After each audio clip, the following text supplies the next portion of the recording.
श्रीगुरुवे नमः। नित्यं शुद्धं निराभासं निराकारं निरञ्जनं नित्यबोधं चिदानन्दं गुरुं ब्रह्म नमाम्यहम्।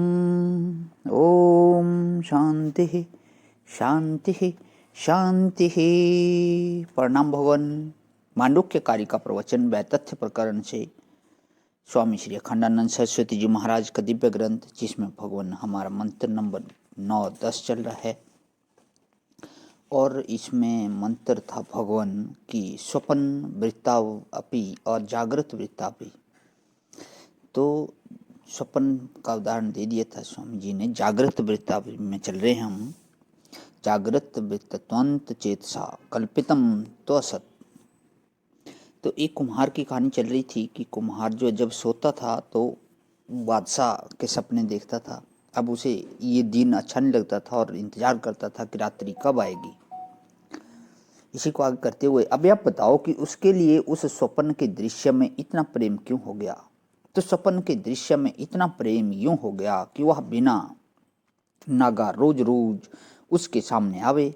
यह संसार की जो बहुत सारी चीज़ें हमको प्यारी लगती हैं, ऐसा अन्न ऐसा पानी, मनुष्य बड़े भ्रम में रहता है। हम पहले समझते थे कि हमारे घर में जैसी रोटी खाने को बनती है वैसी बढ़िया रोटी दुनिया में और कहीं नहीं बनती। 15-16 वर्ष की उम्र तक अपने मन में यह ख्याल रहा होगा, क्योंकि बाहर की खाते ही नहीं थे। हमको 8-9 वर्ष की उम्र की बात याद है कि जब भी हम रात को कहीं क्षत्रिय राजपूत के घर रह जाते तो वे ब्राह्मण बुलाकर तब हमारे लिए रसोई बनवाते थे।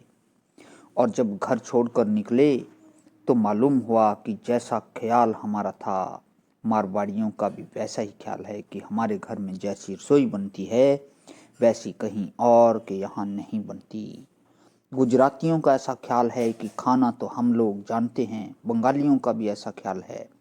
मद्रास में गए तो वहाँ इडली डोसा सांभर के सामने किसी दूसरे को गिनते ही नहीं हैं। एक दिन न मिले तो उनका पेट न भरे। तो यह क्या है? जैसी प्रज्ञा होती है, जैसा पूर्वाग्रह होता है, अपनी पकड़ जैसी होती है, जैसा कर्म होता है, जैसी आदत पड़ जाती है, उसमें आदमी फंस जाता है। हमको यह जागृत सच्चा क्यों लगता है कि सपना सच्चा क्यों नहीं लगता? क्योंकि बोले कि ऐसा मालूम पड़ता है कि रोज रोज जागृत एक ही रहता है और सपने बदलते रहते हैं। तब यह जागृत सत्य होकर दिमाग में बैठ गया। क्यों? बारंबार इसी का अनुभव होता है। जैसे उस व्यक्ति को रोज सो जाने पर अपने बादशाहपने का अनुभव होता था, वैसे हमें रोज सोकर उठ जाने पर उसी सृष्टि का अनुभव होता है। इसलिए इसमें सच्चे और झूठे का विवेक नहीं है, आदत का विवेक है। आदत हो गया। आदत माने गृहीत, जिसका आदान हो गया। तो जैसी पकड़ हमको लग गई, जैसी आदत बन गई, जैसे वातावरण में रहने लग गए, वही बिल्कुल ठीक लगता है। कभी कभी किसी नई जगह में जाते हैं तो पहले दिन लगता है कि यहाँ का बाथरूम कैसा, कमरा कैसा, यह सब अनुकूल नहीं है। किंतु 5-7 दिन वहाँ रह लें तो वही अनुकूल लगने लगता है। अभ्यास के कारण ही संसार हमें प्रिय लगता है। यानी कि पूरा निचोड़ ये आया बात का कि अभ्यास के कारण ही संसार हमें प्रिय लगता है। स्वप्न में पत्नी जो है वह 25 वर्ष की है, यह लगता है कि नहीं, हम लोग 7-8 वर्ष से एक साथ हैं, ऐसा लगता है कि नहीं। ये हमारे मित्र हैं, ये हमारे दुश्मन हैं, ऐसा लगता है कि नहीं।